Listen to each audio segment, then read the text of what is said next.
से खाना खाऊं। तो अब मैं अनारकली से खाना लूंगा और मजे मजे से खाऊंगा। तो आए फिर करते हैं अपने सफर का आगाज। चाबी तो दे दो, मैं बाइक को खोलता हूँ जाके।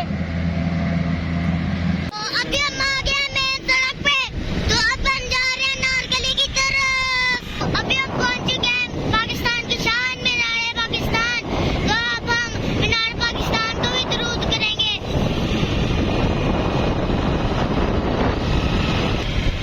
वो देखिए मीनार पाकिस्तान है, सल्यूट लो मीनार पाकिस्तान।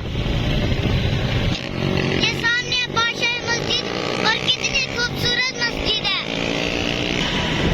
तो अभी हम पहुंच गए हैं दादा साहब, इधर से गुजरते हैं हम जाएंगे अनारकली।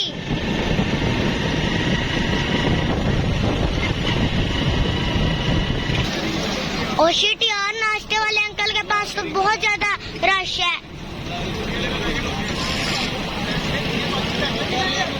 नाश्ता तो हमने ले लिया है।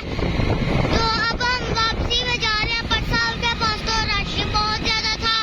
तो क्योंकि आज संडे है तो अक्सर लोगों की कोशिश होती है कि वो नाश्ता बाहर से ले।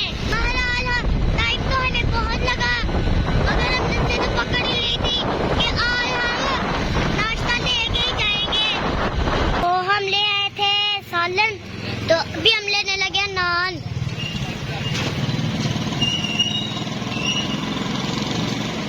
तो अब मैं नाश्ता लेके आ गया हूँ अपने घर। तो मुझे लग रही है इतनी ज्यादा भूख, मेरे पेट में दौड़ रहे हैं चूहे तेजी तेजी के साथ और मुझे महसूस भी हो रहा है। और अभी मैं नाश्ता करता हूँ तो